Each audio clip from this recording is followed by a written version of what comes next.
Now remember, Matthew 24 is Jesus showing what the world looks like as he is coming in the clouds with all of his angels with him, which he does in chapter 25 and verse 31, and all the holy angels with him, and he's descending down. And Matthew 24 is the most complete prophetic overview that Jesus gave. And so basically, when Jesus came, what we see by looking at the drone view are a lot of things that are going on the earth that were not going on in the first century, or the second century, or the third century, or the fourth century. And though all times the church is supposed to be ready at any moment for his coming, these trends, we can call them, weren't evident. Now, what we see in Matthew 24 is, in fact, there's two verses I want you to see. Look at verse 8 of chapter 24. It says, all these, and it's a listing of the six events, the wars and the famines and the persecution and all of those things, those six things. All of these are the beginning of sorrows in verse 8. Sorrows, literally birth pangs. If you know anything about birth pangs, the one thing about birth pangs are normally they start far apart and lighter and get heavier and closer until it's paroxysmic. It's birth pangs. And that's what the Lord says. He says you're always going to have all these things. Verse 6, wars and rumors of wars and national conflicts. Actually, verse 7 says ethne against ethne. Ethnic group fighting ethnic group. And it's interesting, the unraveling of so many nations are kind of patchwork quilts of all these different ethnic groups. And the closer we get to the end, the more the quilt unravels. And kingdom against kingdom, it's almost like there's this, balance in the world, but the kingdoms all come loose. And then the famines, so we always have had famines, but they get just stronger and stronger and stronger and more deadly, and pestilences we'll talk about, and on and on. So that's what it says, but keep going down to verse 33. So this is what Jesus says. So you also, when you see all these things, now he says they're trends. He says, look for these things. And when you see them, look what it says. You know that it is near, at the door. That's very interesting. Verse 34, assuredly, I say to you, this generation, what generation? The generation that sees all these things. Interesting. Will not, or will by no means pass away till all these things take place. So basically what Jesus gives us is specific details. Now, what is the sign, the ultimate sign? Well, it tells, if you've ever wanted to know the sign, Jesus is the sign. Look at, it says in verse 30, then the sign of the Son of Man will appear in heaven, and all the tribes of the earth will mourn. The only sign everyone sees is the sign of the Son of Man. He is the sign. But the trends, you're going to see them, Jesus said, lining up. And when you see them lining up, when what I'm describing is finally possible, the generation that sees that will by no means miss it. It's near, it's at the door. And that generation, verse 34, will by no means pass away till all these things take place. So the list of the biblical trends of Christ's return are not actually full-blown till the tribulation time. But you'll see them. You'll see them coalescing. And each of these signs are trends. And the trends are speeding up at the last seconds of the countdown clock of Christ's return. Each day, the prophetic picture that Jesus painted gets clearer. Each of these signs were captured by the apostles and prophets between 2,000 and 3,500 years ago, and now they're happening in our lifetime. In fact, you can say that every single one of these is in some form on the horizon. Well, I want to just give you a handful of the precise, clear, specific trends that Christ gave. and just remind you of what they are. And the first one is, Jesus said in Matthew 24, that when you see these things, when you start seeing them, then you'll know it's near, and that generation will see it. So what signs do we see? Number one, Daniel tells us that the end is marked. And go to Daniel chapter 12. Daniel says some very sobering words. Jesus cites him in Matthew 24. That's why we're using him. He says, as Daniel the prophet said, and so what did Daniel the prophet say? Verse 1, at that time Michael, this is the last chapter of Daniel, chapter 12, verse 1. At that time, and what time is it? It's when the Antichrist is coming into the glorious land. That's chapter 11, verse 41 of Daniel. The glorious land is God's way of talking about the Holy Land, about Israel, the land, the apple of his eye, he calls the people of that land. But at that time, when, Israel is in the crosshairs of the Antichrist, Michael shall stand up, the great prince who stands watch over the sons of your people. Daniel was a Jew. Michael stands watch over the people. And Michael is still standing watch over him at the end. See, look what it says here. And there shall be a time of trouble such as never was since there was a nation, even to that time. And at that time your people will be delivered, everyone who's found written in the book. This is an end times event. And there's still a nation of Israel. And there's still a Michael standing guard over them at the direct command of God.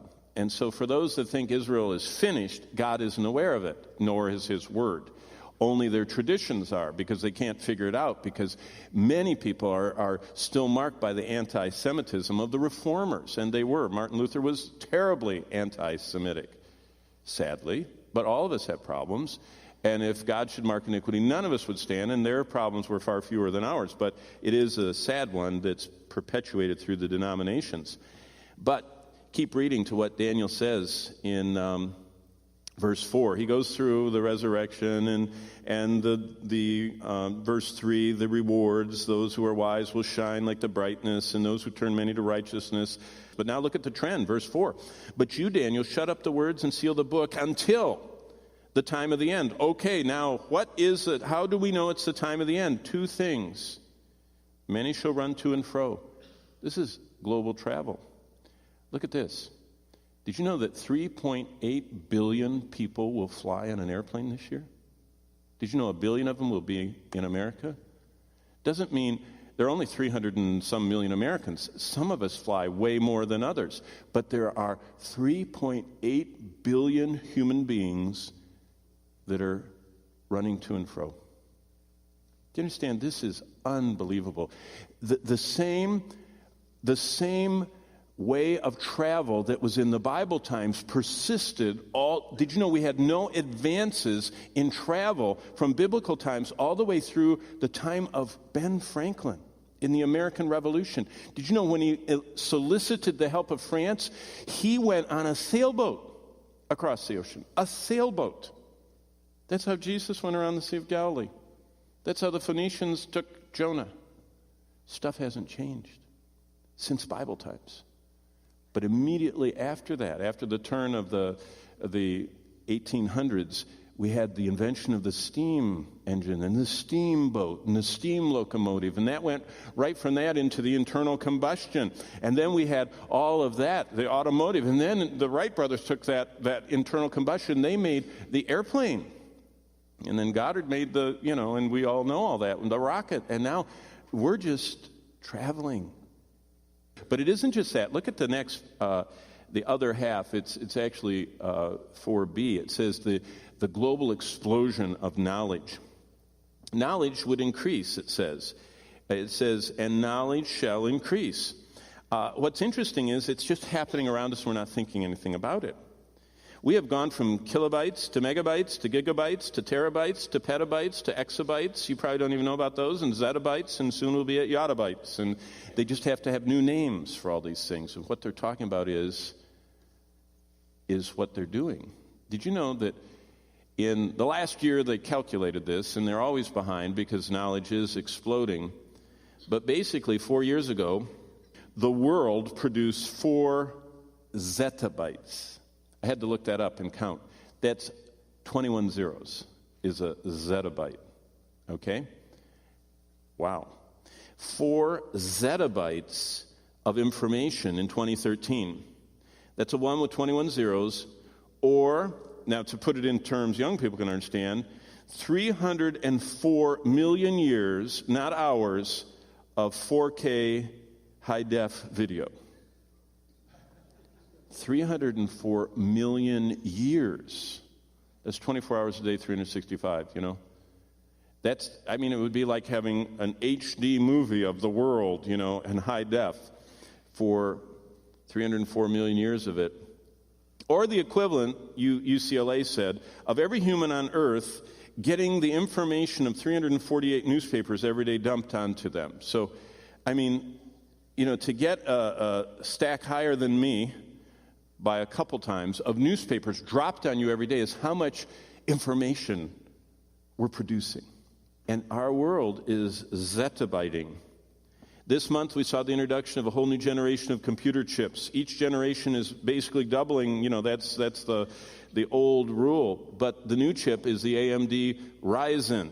It's 14 nanometer architecture. Just in common talk, that means the chip, it's the size of a quarter. That means it's an inch by an inch. In that inch, there are 1 billion lines of information this way and 1 billion lines of information that way. That's an octillion on a quarter. And what's amazing is that Daniel said in Daniel 12:4 that knowledge shall increase. And since 2008, it's doubling. And it's doubling. And it's doubling. It's amazing. Specifically, it was referring to an understanding of Bible prophecy, but it's an increase in scientific knowledge that's implied. And what's amazing is that we are living in the time where we don't even think about it. Let's go to exabytes and yottabytes. It doesn't matter. What else is going on? Well, it says in Luke 21, you should turn there because it's fascinating to think about, especially if you watch the cable news. It says what's going to happen is while people are watching the news, and it's in chapter 21 and verse 25, something is going to start happening. There will be signs in the sun. Aren't we seeing that?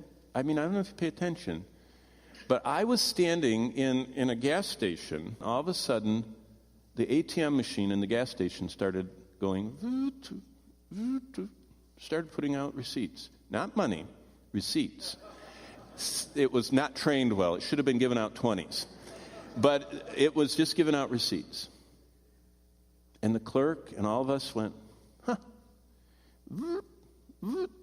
Found out later that a solar plasma jet had come across and had done something to one of the satellites that feeds the dish on the roof of the gas station, and it confused the ATM machine. It wasn't anything big, but it was interesting that something from the sun affected us in the gas station. Look what it says in verse 25. It says, and there will be signs in the sun, in the moon, and in the stars, and on the earth, distress of nations with perplexity. What's causing this distress and perplexity? The sea and the waves roaring. Men's heart failing them from fear and the expectation of those things which were coming on the earth, for the powers of the heavens will be shaken. So it's solar and atmospheric and even oceanic wildness that's going to affect people.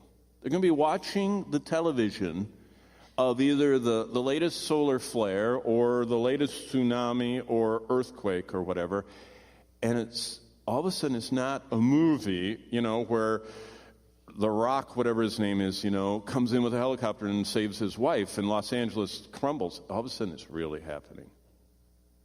And it says that people, I love the word. It's a Greek word that's so descriptive. It says, verse 26, men's hearts, and you know what the next word is? Apsuko. Suke, as in psyche. It speaks of the non-material part of us, and apo means from. And what it means is their spirits leave them. they die of fright. They just collapse in and have a massive heart attack or stroke on the spot and die from fear.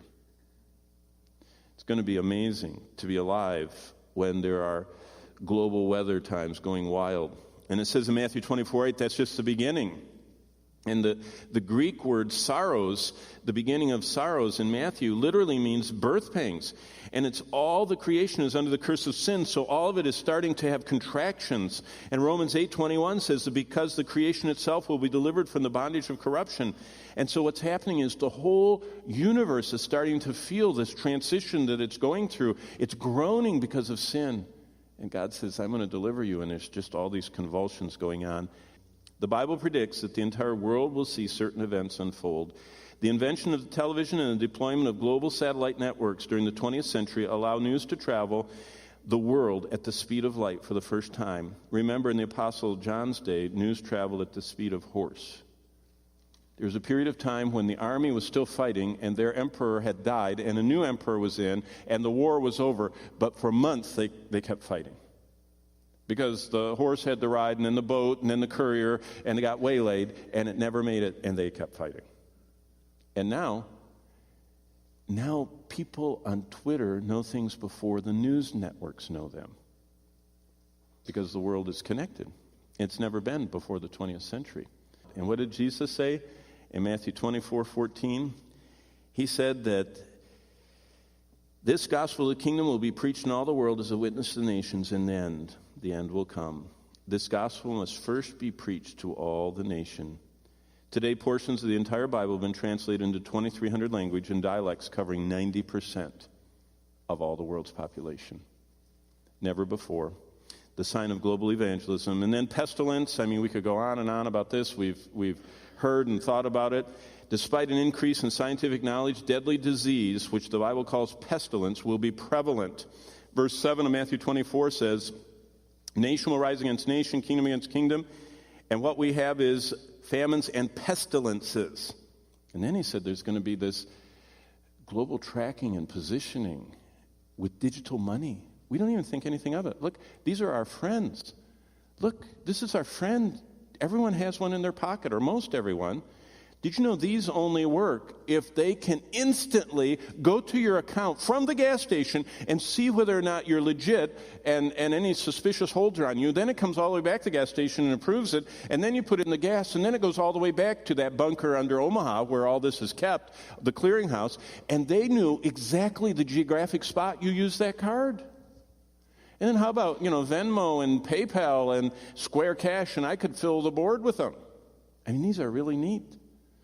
It's going to be possible, what it says in Revelation, through digital money, global tracking and positioning, through Apple Pay and ePay and PayPal and Venmo and on, instant access to our money is making one person able to control the world.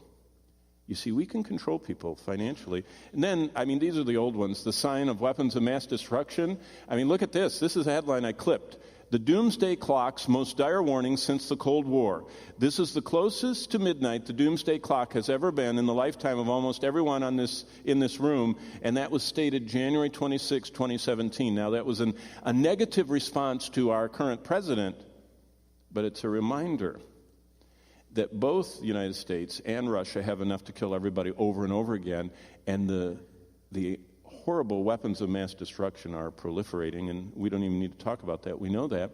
And then global religion and the return of the wandering Jews to the promised land. That is the hard-to-miss event that the focal point of the United Nations and most news services have become the Middle East. And if it's not Islamic something, it's Israeli something, and this is what the world wants. They want us to coexist. And they want the Islamics to get along with the Jews, and they want us all to, kind of be very smoothly Oriental, with Hinduism and Buddhism and all the Eastern religions, and they want the cross to fit in there, along with the drug culture and the peace and everything else in Satanism, and we want to get along. And there is coming a global religion where there's going to be a proponent of getting along, and he's going to promise peace and safety, and everybody's going to listen to him. And what Jesus did not accomplish, He couldn't get everybody to worship him. The Antichrist will get everyone except those that are sealed by God. And all the rest of the world will worship the other Christ, not the real one. Sadly, one of the worst events of all time. And then there's this global desire for peace and prosperity and materialism. Jesus said that the world is going to be just like in the days of Noah, and it will be. God says there's 7 events coming in the future. The next one is when he comes for his church. And the only thing Jesus told us is to be ready. And Paul repeated it. He said, live every day ready, as if it was your last. How long is it since we've thought about that? That's what we're thinking about all day long. We're supposed to be saying, even so, come quickly, Lord Jesus. Let me not be ashamed before you at your coming, the Apostle John said. And then comes the judgment seat of Christ. Be holy. Christ will test our lives. Some that turn many to righteousness will shine like the stars forever. And some who don't will be saved, yet so as through fire. The tribulation, be thankful. Christ will keep us from that hour. The second coming, be patient. Christ is going to right all wrongs, even every ethnic wrong, every environmental wrong, every wrong in this world, all the secret sins and all the wicked things that have gone on. He said, I'm going to write them all. Don't worry. Be patient. Be focused. Christ is going to perfect the earth. Yeah, I've seen so many Christians who are trying to save the earth. Don't worry, Jesus is going to. Okay? He's going to fix it all back. And nothing's going to be polluted, and nothing's going to be poisonous, and nothing's going to be bad. And the rivers are going to be life-giving, and the death and destruction is going to roll back, as well as warfare and everything else. Be patient. Don't focus your life on something Christ says, I'm in charge of that.